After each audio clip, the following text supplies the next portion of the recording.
What if I could tell you when a wildfire is going to happen? Of course, I can't. But shouldn't you be ready anyway? Go to ready.gov/communicate and make your emergency plan today. Don't wait.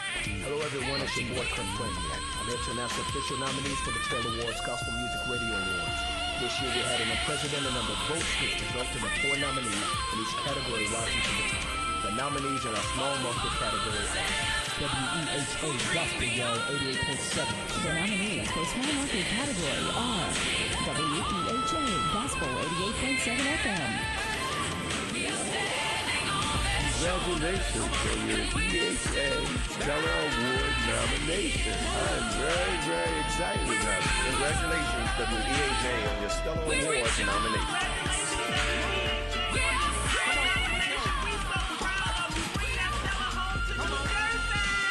Congratulations, WEHA. Congratulations on your Stellar Awards nomination. I'm so proud of you. So I'd like to congratulate WEHA. God bless you. Congratulations. I would like to congratulate WEHA. Congratulations. Hello everyone, it's your boy Kurt Franklin. I'm here to announce the official nominees for the Stellar Awards Gospel Music Good evening, Radio everyone. Awards. We want This to year we welcome had you an back unprecedented to number of Community votes, which Engagement resulted in 4 with Tony nominees Davenport in and each Steve category Young. rising to the top. First The of all, we nominees in want our to say small happy market Juneteenth category because we might not be here every week, WEHA right? Gospel Y'all 88.7. The nominees for small market category are WEHA Gospel 88.7 FM.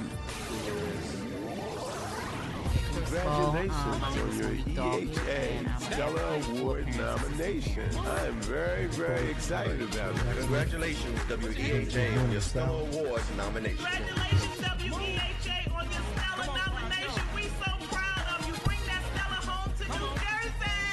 Congratulations, WEHA. Congratulations on your Stellar Awards nomination. I am so proud of you. So I'd like to congratulate WEHA. God bless you. Congratulations. I would like to congratulate WEHA. Congratulations. Please join the Atlantic City branch of the NAACP every Tuesday from 4:30 to 5:30 p.m. for your NAACP Speaks, hosted by Branch President Kaleem Shabazz, right here on Gospel 88.7 and 100.3 FM, WEHA.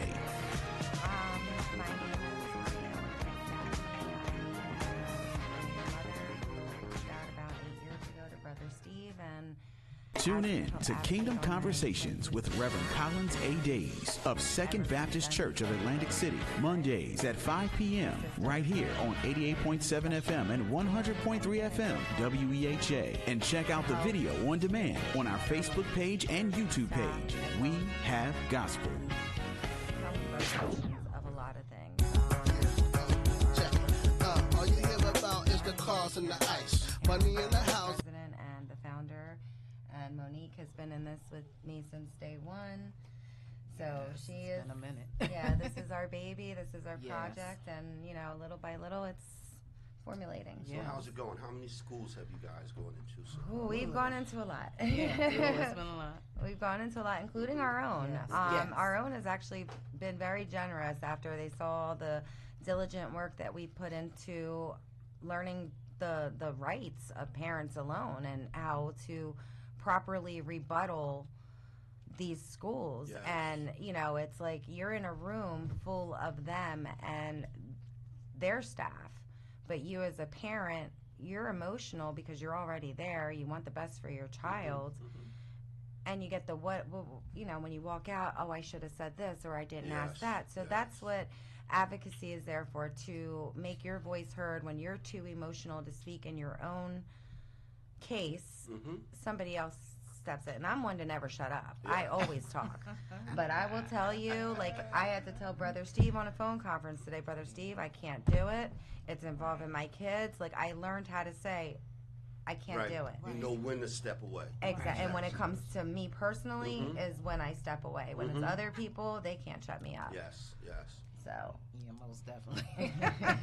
I know she has been there's a method to my madness. Yeah, it is. She's been a great mouthpiece for me. I know. She has helped me out tremendously. I'm also Monique Doggett, advocate for parents, assistant parents. Oh, goodness. It's been a little bit now. I don't know, probably about 6 years now. give or take. Yeah. I actually had to call them in to help me with my son. We had to actually fight for him to finally get a one-on-one aid because it was just certain things that he wasn't getting, and pretty much enough was enough. What school district was Now he goes to Atlantic Community Charter School. Okay. That's out in Galloway on South New York Road. Right. Yes. So with I had a lot of things going on in my household at the time with taking care of a sick husband for 4 years to cancer. So it was a big change for him, and he was only 7 years old when my husband was diagnosed. So it was a lot, So how's he doing? He's doing great now. He's made great strides. His son. I mean, your husband. Oh, my son. I mean, my husband. I'm so sorry. Okay. My husband, unfortunately, he passed away. He passed away 2 years ago. Okay. Yes. And we were able to incorporate before his passing because of what was going on. We sat down and we talked to Monique. She took the world on her shoulders. That's where our children met.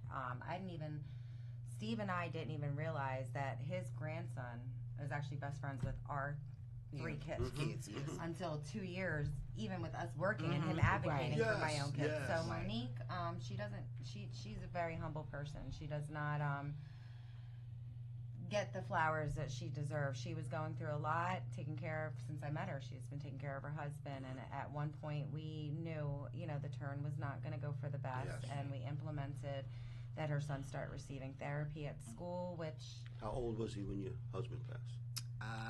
Let's see. I think he was 10. 10? Yeah, he's 13 now. Yeah, okay. 10. Yeah, so we implemented that just to make sure, we prepared even for the worst or for the best, because that's a lot for her to carry on. The fact that, we're dealing with special needs boys as well, and going through puberty on top of it. Correct. Also letting them know, and we bring our kids. Last time we were here, you saw we roll deep, and I have other children. They come out and they speak for my children as well. When it comes to the kids, we don't play with the kids. Well, it's funny that you guys say that, because it's really important that you had help for your son during that time. Because I lost my son he was 7 years old, and his brother was 10, and his sister was 11. And at that time, getting help and having them talk to somebody wasn't really something that you did. You really didn't know too much about it and think it was necessary. But, I watched him go through certain things, and it was a good thing that me and my wife were close and was there. We were able to deal with him and, get them through it. But, it really affects the kids, an awful lot. It really does. And the children, they really need advocacy group like this, because, when it comes to IEPs, and that stands for Individual Education Plan. And if you don't have a plan for your children, then somebody else have it for them. Right. And this is what happened in our community because of lack of knowledge and knowing. But they've been very active in going to these IEPs with parents. And I tell you, like she said, they'll have a child study team, 4 teachers, they'll have sometimes the lawyers, they'll have the principal, and you're just sitting there by yourself. Overwhelmed. Yeah. Yes. But now you have a group, that, you come and ask us, and we actually come. Not only that, but there's been times, as a matter of fact, is it okay if I speak on this with the last IEP meeting, what I call it? Yes. Oh, yeah. Most definitely. So I went with Monique to her son's IEP meeting. We've been involved in his IEP meetings for about 4 years now. And in that meeting, this is what I mean by, it's easy. We have handbooks. There are Bibles for school. They're like our maps in a way when it comes to special needs. And we were in there. I'm looking over the IEP evaluation. And it said something about dyslexia. I don't even know if you know about this yet, Brother Steve. It said something about dyslexia. So I tapped Monique, and I'm like, what's this? And she's like, I don't know. She's looking. She doesn't see it on her page. Yes. So we're going through his testing scores. And, of course, he said, does anyone have any questions? Hi, I do. I'm like, it says dyslexia on here. Where did this come from? This wasn't on his other, and then they're like, oh, she didn't have it on hers. They printed it up, and it came up. And the teacher said, well, I don't think it's a major problem. And I said, well, that's your opinion. because this child just got his eye-ready testing and everything done, and it popped up. So technically, yes, there's an issue. This is your opinion. You don't think it. Yes. But on black and white in testing, it popped up that it is a problem. Correct. So we start going through more of his records, everything that he had to do as far as a reading assignment by himself. He was failing at. Yes. Everything that was communication or visualized, he You was can pick on it the up. top. I mean, no, he was like on the top, and I went back to the teacher and I reiterated, now can you please tell me off of these numbers and, you know, the percentages that you can't tell me that dyslexia is not a problem when all the work that he's failing is reading. If you're going to read to him, he can comprehend it. He can read it back to you. Yes. This is what I mean. That's your Yes. opinion, but this is logic. Yes. So that's where, Because you know, they see parents, things totally different. and that's where an Yes. advocate is needed. Like I said, Yes. 2 eyes are better than one. If I didn't catch it, Correct. it would have been in there. And then when he goes on to high school, there's no help for it. Because it wasn't even, I didn't even get it in my, that particular paper in my packet. The first printout that they gave me. And these are the assessment tests that they will perform for your children on IEPs like every 3 years. They diagnosed my grandson with that when he got into high school. And the young lady that, well, I'll keep her name. But anyway, she found out what was going on. And this girl took my grandson and changed the whole thing around, man. Now he's in college. He's doing great. He's doing very good. And, I have a daughter, my oldest daughter. She was diagnosed with dyslexia. This was before early intervention came out in Atlantic City. I was in Atlantic City at the time, and they wanted to put her in classes with, you know, like really mentally disabled children at the time. And it was a thought, like, it's dyslexia. It's not treated as serious as it should, but if I put her in this class, is she going to regress or is she going to progress? Yes. You know, Yes. so we opted to move her to Egg Harbor Township, you know, co-parent with my with her father, and she went through Egg Harbor Township. But I literally remember the day that I realized she was dyslexic. She wrote the word, like, you know, I'm watching her. She was struggling with her homework, and I'm like, call the teacher, something going on? They're like, no, she's fine. I signed her up. It was Richmond Avenue School. Signed her up for after-school program.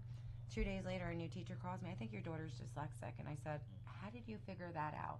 She said she was writing the word cat. She wrote it perfectly, but it's the way that she wrote it. She wrote the T, the A, the C. You read it out perfectly.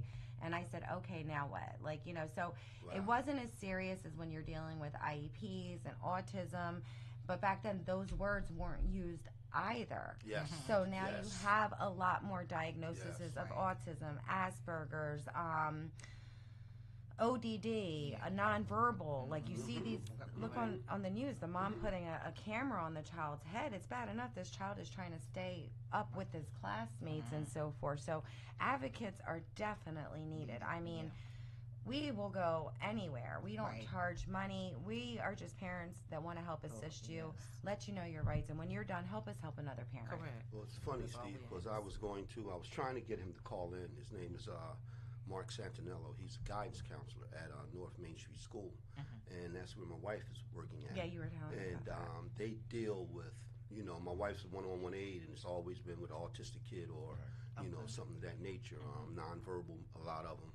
And this guy is very good at his job and what he does, so I wanted you guys to get in touch with him. So I'm hoping he calls in. He usually listens, so I'm putting that out to you, Mark, if you're listening. Call in. Come on, Mark. Yeah. And one thing's interesting about these young ladies, that they're consistent. The consistency is something we don't always have in our community. But for all those years, we almost like family now. And we go on trips with the children. We go to do things, especially with the boys. I have a ball with them. You know? You know, it's something that the whole community should be doing together, because it's going to take a community, you know. And we help each other out with rides. Don't get it wrong. Like, you know, we make it work. Like, this is what's important, is bringing these kids together. I have my kids even listen to you. I told you that on Thursdays. Like, if I see something that's empowering, something that's culturally empowering, I push my kids to it. Monique does it. I've been at Browns Mill Park with Brother Steve feeding them. I brought my kids. They don't feed, but they're present. Like their mind span with them being autistic, they catch on, they don't. But when I get home, there's always a question in the car that's asked. Mom, what's racism? Mom, what's this? And it's like, that's the moment that I wanted. Just to know that somewhere down the line, no matter what, you're paying attention. So that's very, very important. And that leads us to, as of today, it's been very difficult to get these children to the next level of high school. Because every high school don't have the tools and the resources. That's what they're saying, to educate the children equally. And we found that to be a serious problem with all the money that comes into, and every taxpayer is paying all this money to education. Why can't you have a one-on-one with these children? If that's what the IEP recommends, then that's what it should be. And they get extra money for that. Exactly. Make it happen. Make it work. Make it happen. But now they're starting to shut the door and say, well, maybe you'd be better off over here in this district. Maybe you should try this over here. And they've been applying with applications to a lot of schools in the district for their children to go to high school. Now, why should a parent be going through that? To worry about these, because you imagine the children so many now. You know, it's amazing because in our community, I was talking to Steve and I was like, what's causing this? I have an autistic grandson also, and it's just something that's really, it's like a natural thing to see now, and it's not it's something that you don't see anymore. It's natural. People are aware of the word autism, but they don't understand it. And that is the main thing. You have nonverbal, you have verbal, you have non-communicative. It all falls under a different umbrella. I really think that they should start incorporating classes specifically for that, because you're going to have people that go, the healthcare is a very booming system right now. Who are they going to work with? Who's their number one client? This is stuff that they need to have a seminar at the beginning of the school year. And show I just saw that there is a cartoon now out for kids that does show about autism and other kids, but when you got my kids' ages now, who are 14 years old, they're not watching that. That's something, and that's a start. It's a start because they're introducing it, but we need more. It's amazing you say that. You just said the healthcare and how much money's in it, because me going through that, watching my son suffer from cancer, and you watching your husband.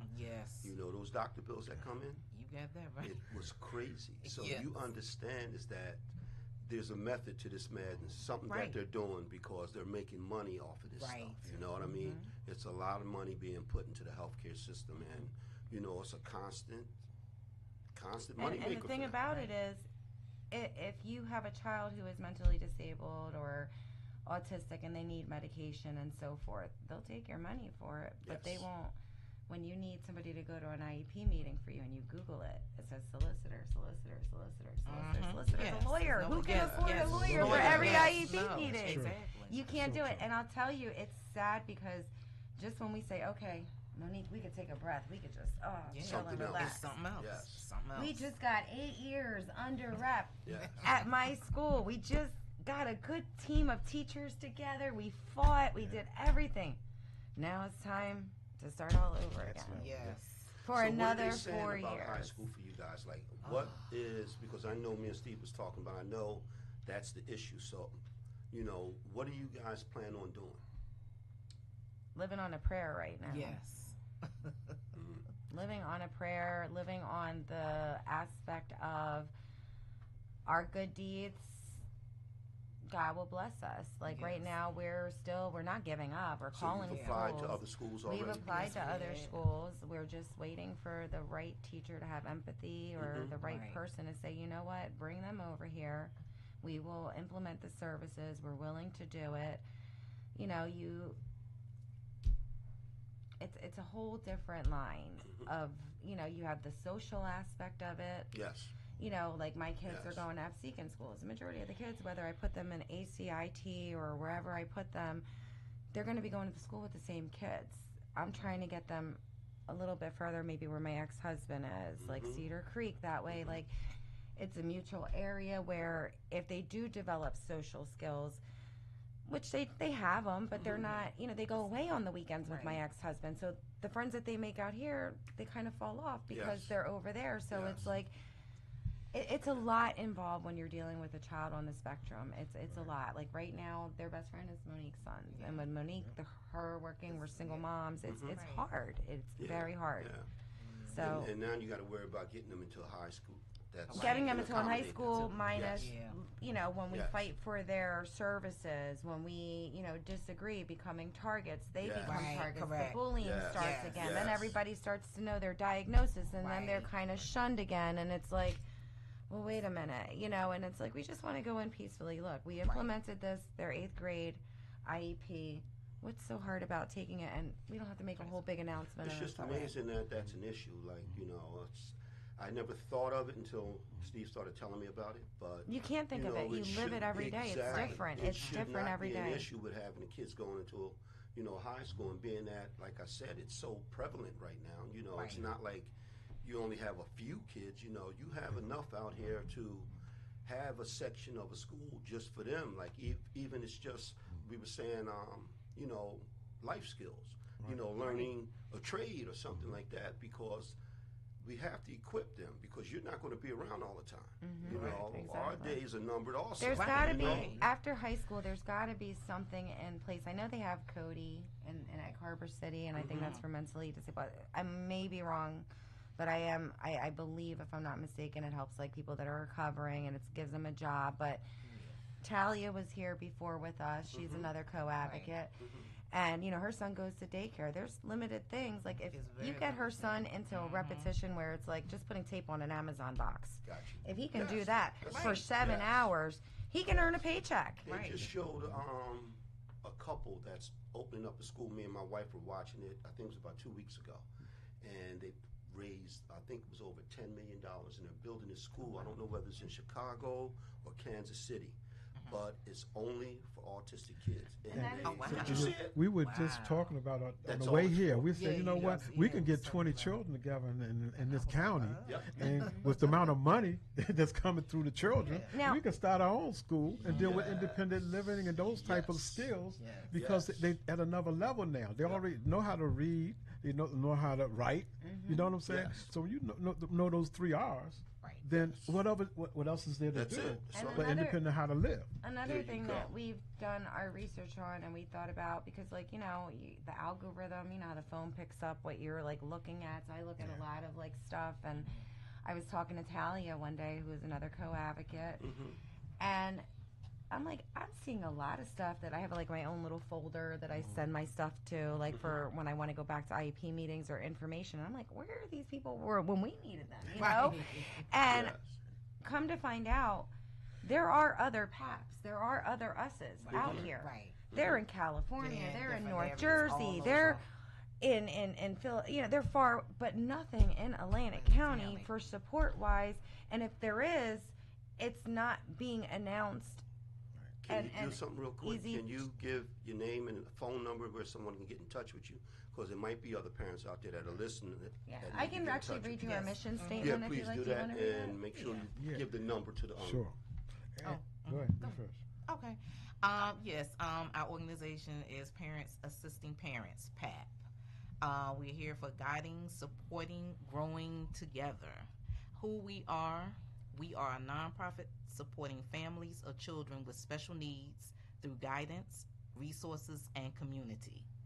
What we offer is emotional and practical support, access to essential resources, advocacy for children with IEPs and 504 plans, guidance for teens transitioning to adulthood, guardianship, which includes guardianship and power of attorney, tools for learning and daily challenges, a connected, supportive community. Our mission is empowering families to navigate challenges and improve quality of life. Our vision is a world where every family has access to the support, resources, and opportunities they need to thrive. Our promise is removing barriers, creating impact, and supporting every step. For more information, please contact us at area code 609-214-7080. And I tell you why all that is very important. Like you said, it's not too many people that would go forth. You're challenging a financial system of a lot of money that's been circulating within the same groups for years through education. And what with that is, it's a big challenge when you don't have these funds. So when we have each other, and that's why we take it to the board, the ones that can make decisions. You should hear these women at these board meetings. And make communication make communication great, but we also have our trick up our sleeves too. But we and I just want to tell them about this. That was when that was our moment. We just kept tiptoeing. We still tiptoe around it in a way. I'm not gonna lie. We still what are we doing? You know what I mean? Right. It takes a lot.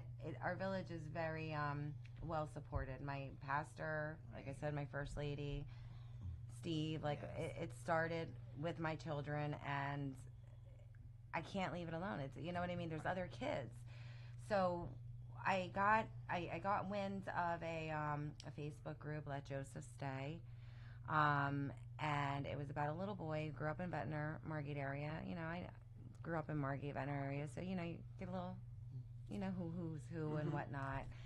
And this lady, I didn't know her, but I knew of her last name.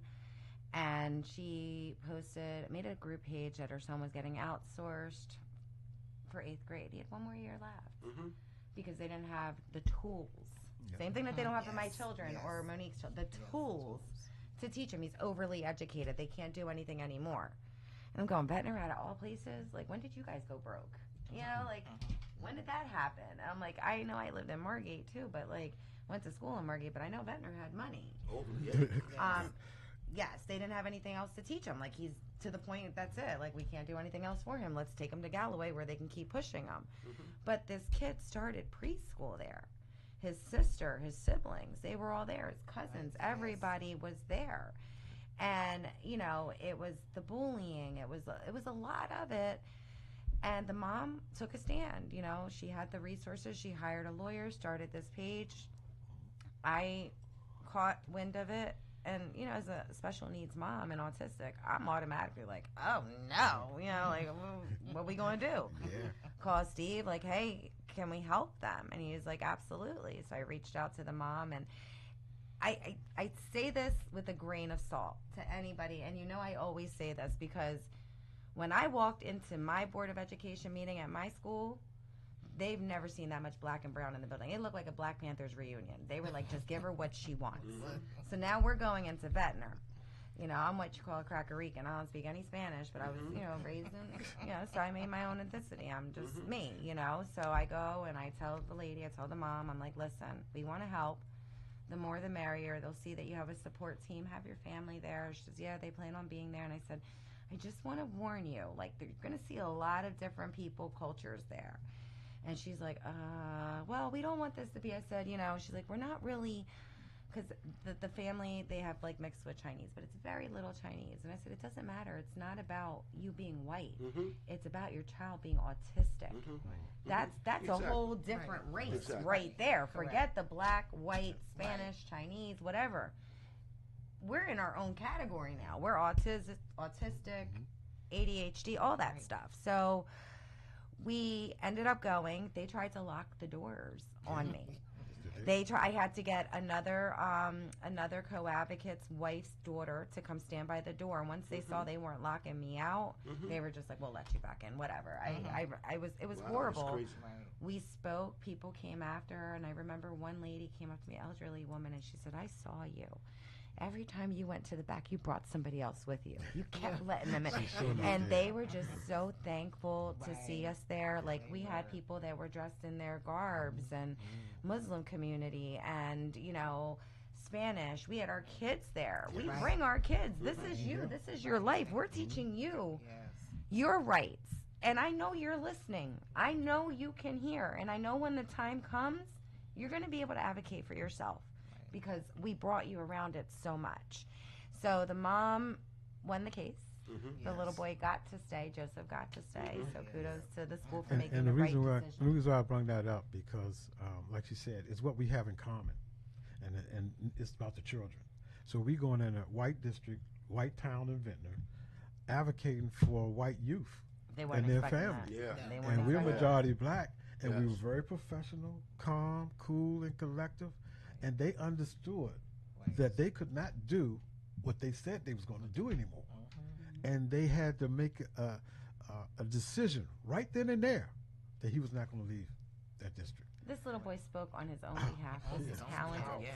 Mother wrote me a letter, beautiful letter afterwards, just thanking us. It was almost like the beginning of this 6 months later. She already thanked us. And he was on his way going to what? 8th grade? 8th grade. Yes. So I can pull up. so I where love is he reading at? this Where letter. is he now? I mean, He's how did it in work high out when he school. went to high school? He's in high school. Yes, in high So school. Yeah. he graduated, I believe, last year. But the mom, like, the letter was shocking to us because, like, I really had to call Brother Steve and them because I didn't realize how much of an impact we really left. And, you know, it's just us doing what we do. And we're talking about police officers, lawyers, Oh, yeah. their children, all of them, you know, judges and everything. Their children go to the school, and they weren't even speaking up for their own. Yes. Yeah. So they were even happy to see somebody. They didn't know how.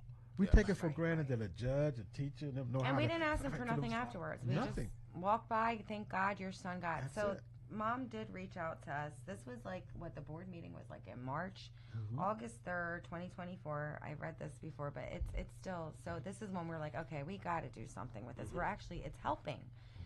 So Mom just emailed me out the blue. Look, no chat thread, no prior, nothing. She said hi. As I was just ordering a few school supplies to get ready for September, I was thinking that I really should stop and thank you for all of your help last year with my son and the Board of Education meeting.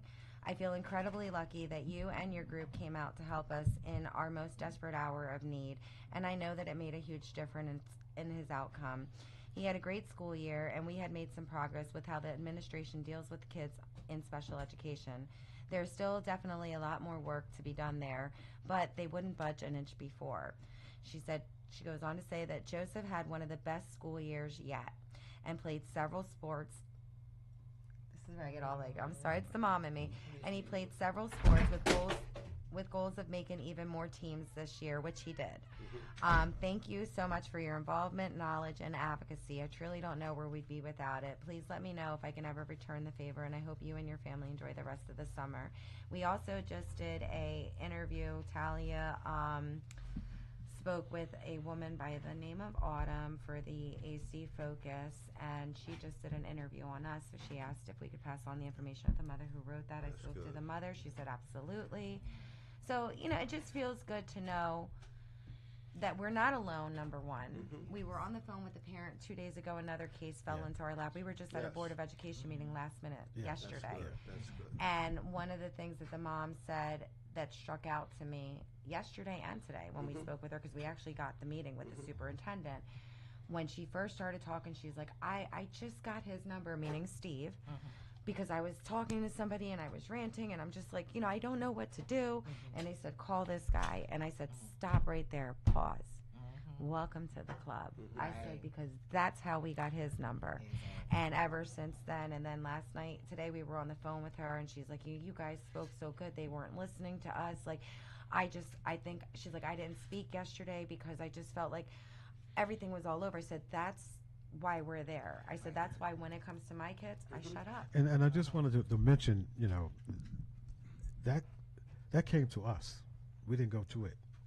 And it happened for a reason. Because this child, 14 years old, athlete, track team, basketball team, took the school to championships. But yet when it comes time for him to get ready to graduate and go to school dance, they were saying no. He's failing. So we was trying to understand. We went to the board meeting, and there was about, what, 12 of us? We outnumbered the board. I know that. The board. another culture shock with black and brown. But the other thing about the board, all white board. You hear me? And majority. And majority. No, one that was one Latino. One Latino. And what happened was, I asked them the question of how many staff do you have that's white? And how many staff do you have is black? All staff, from custodian, security, and teachers, all white. And this school is where? Like Harbor City. So one of the So questions. that became a major. One Okay, second. go ahead. I want to bring this young man in here. Come on in. Because now we're going into this segment of it. Yeah. And you know, we last week we had a show, and it was supposed to only be an hour. Our show was only an hour, but we ended up going for almost 2 hours, and it was on gun violence in our community. You can bring the seat in. How are you, beloved? How are you? Yeah. And so, you know, we want to make sure that the community understands is that we're not over that hump forgetting. yet. Yes. Oh yeah. No, that was a good one too. I was Yeah, paying because attention we're going to to make sure we're trying to set up something where we can have a day down at the high school where we can talk to these kids about gun violence and things that are going on, and you know, hopefully we can, you know, help out somehow. You know, yeah, because one thing is the consistency and the follow up. Yes. And that's why, you know, we bring people on, but everybody that's listening want to know, well, what happened afterwards? And that's what happened yesterday. It was very powerful because now he can go to the graduation. Yes. Okay? And that's because we spoke up. Yes. Now we know that that's a racist school district. Now, we didn't know this. So that's where I was going with this here. When he says that, we didn't know that if we hadn't went to that meeting. Me and Steve was just talking this afternoon about the disparity in justice and how things are done. You know, we're talking because it's been on the news about the kid that had took the water and ran out the store, and the Chinese father and son ran him around, shot him in the back, and killed him.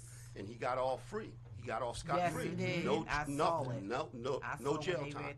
But then you have another young kid, 17-year-old high school kid, got into a fight and stabbed the guy and killed him. Big case, right? And they said that, you know, they had surrounded him. He asked them to leave him alone, and he ended up taking care of himself. You know, they said it was self-defense, but he stabbed the guy and killed him. And he said that he did it. He admitted to it, this and that.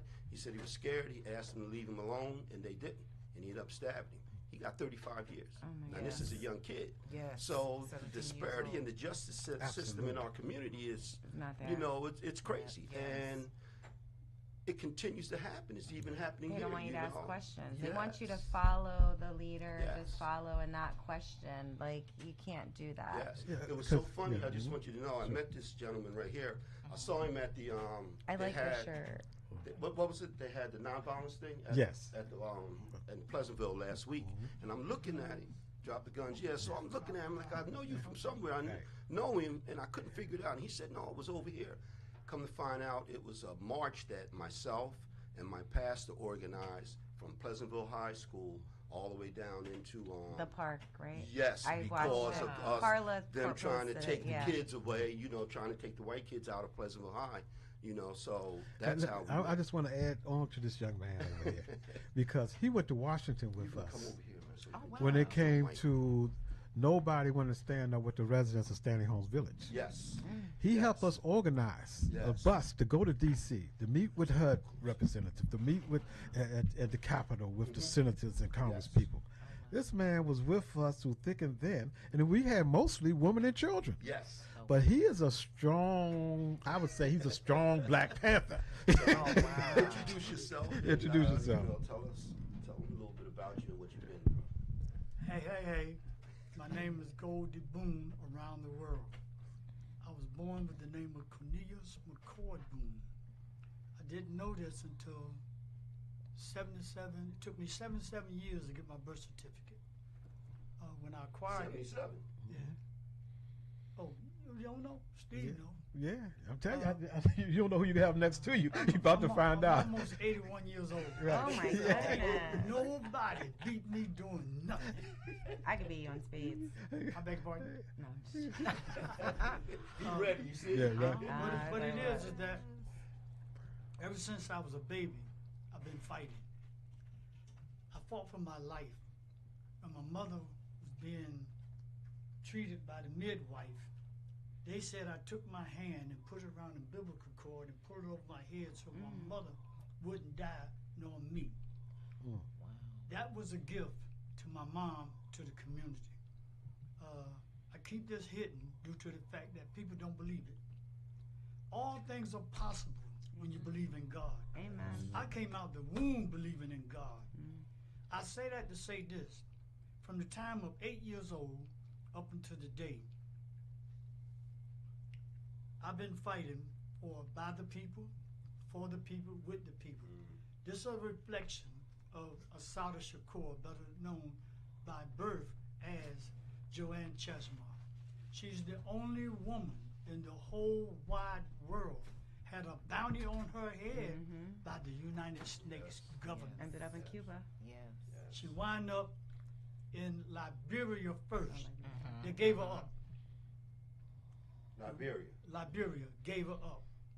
We was funding them money from the proceeds that we accumulated throughout the land of the United States that you call America.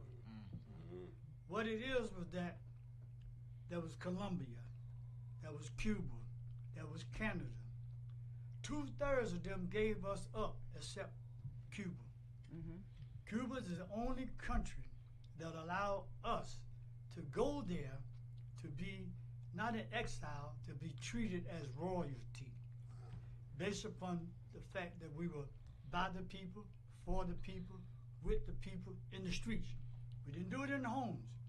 Despite popular demand, public opinion, we never robbed, killed, or destroyed nobody. We built the community from scratch. We wrote the guidelines for diapers, for social services. Throughout the years, they have exploited us as a people. When you say us, who are you? We are the original man, woman that God brought into the face of the world of the Garden of Eden. This is the ring of the tree of life.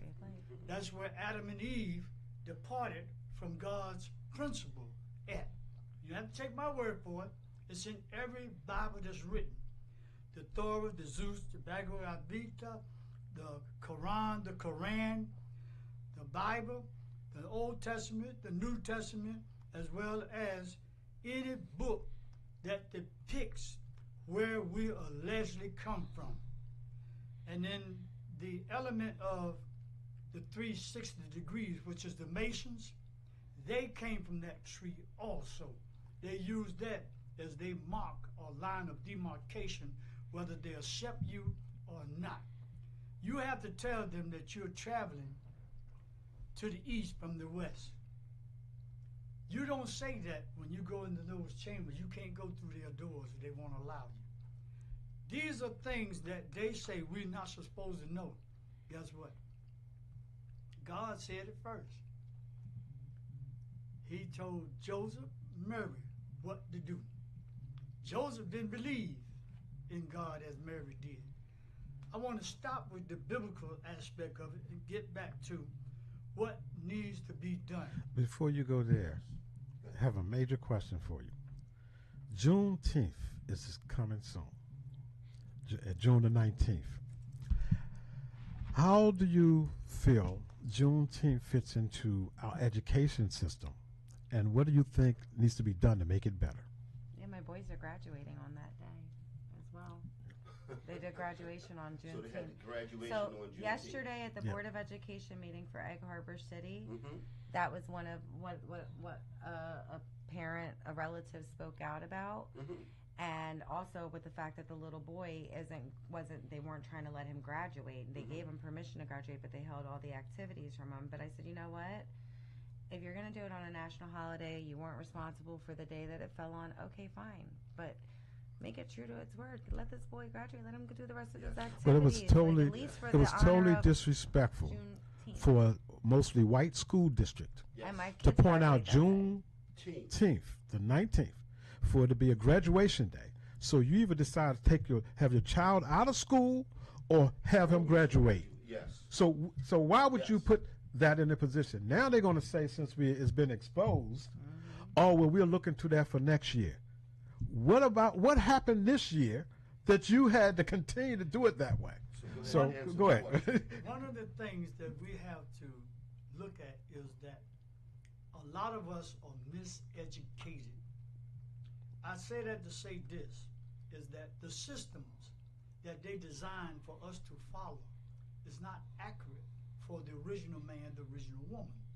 I say that on the strength that no matter where you go, you are a valuable asset to yourself, not just to the surroundings, not just to your environment, not just to your platform. As a human being, we're the only people that was born with the accurate knowledge of self. We have allowed ourselves to be polluted with the dynamics of the judicial system, the educational system, the medical fields, the charities, the communities at large. I say this with authority due to the fact that they kidnapped me. I just came home less than 5 years from doing a life sentence for a crime I never ever committed.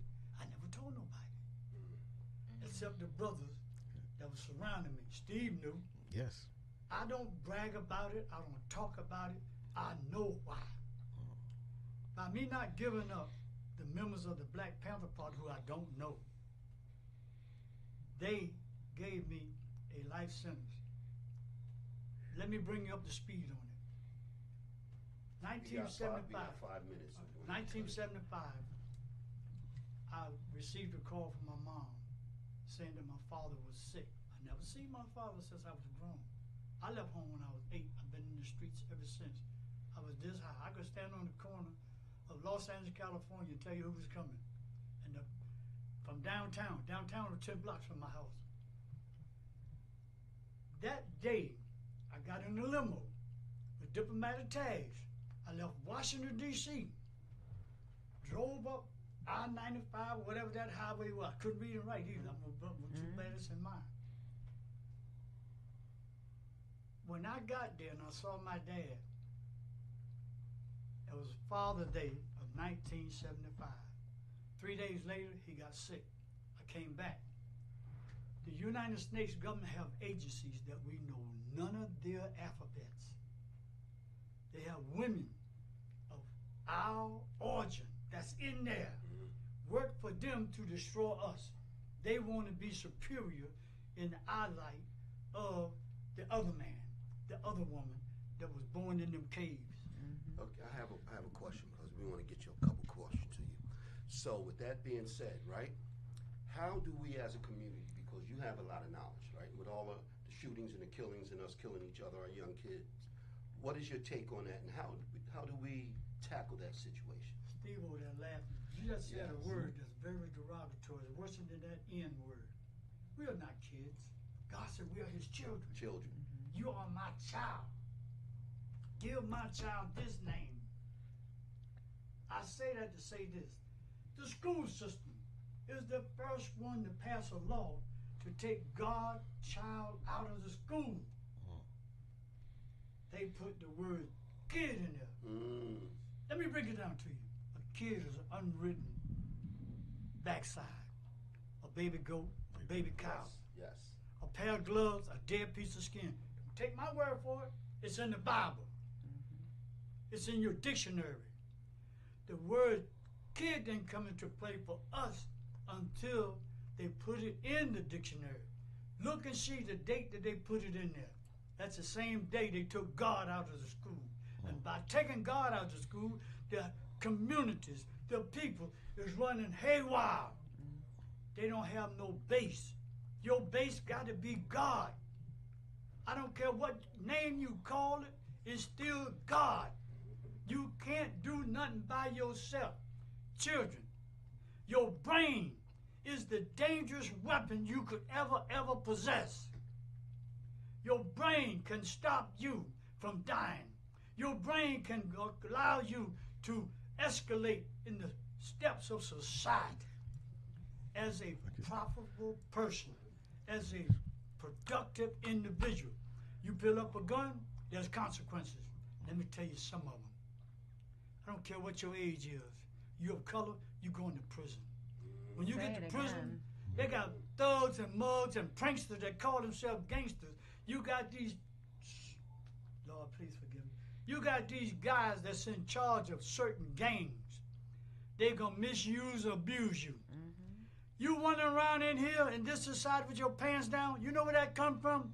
Guys in prison are getting butt jacking. The same guy that you looking up to follow after. You got to know who you following after as opposed to what you allowing yourself to do. Stop desecrating yourself. That means destroying your own image. And I think that solidifies it by working on yourself, loving self first.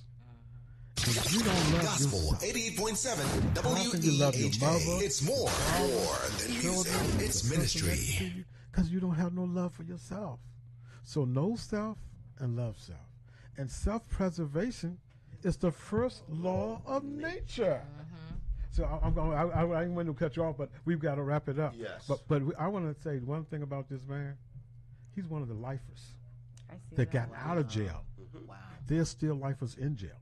Yeah. For doing crimes that they was accused of doing crimes that they did not commit, and now they can't hold them but so long. Yes. But they're coming home now with the knowledge and the history of what this country has brought us all through. So now that brings about the solutions to our young people as well as And everybody they don't else have coming the home. social media there to keep them occupied, so they're studying. So with that, I want both of y'all to have some last words and how to contact. Last words and contact. Okay. I just want to touch real quick on last night's Board of Education meeting. We can't. No? Okay. We have to come back. About the teachers and the 40%? We have to come back. Okay, we'll be back for that one. Yeah, Maria, feel free to contact us if you guys need any kind of help with advocacy, just questions, concerns regarding your children. If anybody can help us, help our children into getting into these high schools, please reach out as well. Phone number is 609-214-7080. And again, it's Parents Assisting Parents. Okay, again, Parents Assisting Parents, Monique, Doggett. I'm just glad that we can be here to speak and be able to, hopefully get some more parents on board. Yes. Brother Boom, 30 seconds. That's too short. One of the things that we have to do is don't worry about what they are doing. Continue to do what you are doing. Your work manifests itself. Amen. You don't need nobody to know your phone number, this, that, the other. Let your work speak for what you stand for. What we stand for as a people is unity.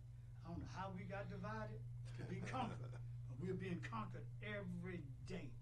With that being said, I just want to say this. I've been chosen by the presidents of various government agencies in Pleasantville as the guest speaker when I met Tony and Steve again. We crossed each other's path again. God allowed me to be used by them to help stop the violence, help stop the guns. Yes. I told the police, there was 50 of them on the grounds the day y'all two saw me. I told the children, every officer here should adopt a child. Every one of us should adopt a community with the children. Due to the fact that you got children with no parents. Children are being the parents. You got grandmothers that's being beaten by their children, their grandchildren. You got the system that's beating them down by not giving them their benefits that they earn for their age alone. And with that, we're going to bring you back. Because you have a wealth of knowledge. You ain't even leaving right now. We definitely have you back. So every week we listen audience, you don't want us to leave. We know that, but we want you to tune in for the next week. And so we can give you the follow up from what you heard, and you can hear the continuation of what we consistently doing with community engagement. You got it. So with Tony, you're going to next week is going to be. Go ahead. Yes, sir. The day that Steve really recognized my knowledge, because I never professed to be knowledgeable of various things, right? When Jeff Van Drew came to Stanley Holmes, he walked in the door, he said, "Hey, Golda, how you doing?" I was man, stop calling my name. You keep it on the He showed up there. Did he? Yes, he He did. said, let me tell y'all something. Y'all don't need me. Go to Boone. He would get things done that I can't do. I'm your congressman, but I can't do what he can do. Wow. Yep. I'm telling you this. They said I would never hit the street. 44 years. What you know about 44 years? There's a landmark in your mind right now that depicts something that happened 44 years in the Bible. Well, with that being said, You'll learn it next week. there you go. And we're going to make sure that next week we want you guys to tune in because we're going to have a plan on our follow-up from last week's show that we had here. So we're hoping to get into the high school and talk to some of our children and work out a way to keep our hands on our children, to keep this violence down, and make sure. And don't forget, part of what keeps the violence down. You know, we have a national holiday that's been voted on called Juneteenth, and that's the day that we supposed to have been free as slaves. And we are still slaves, as you can see from what we're talking about. So mentally, the change is still on our brains, and we need to come together. And that's what me and Tony been talking about.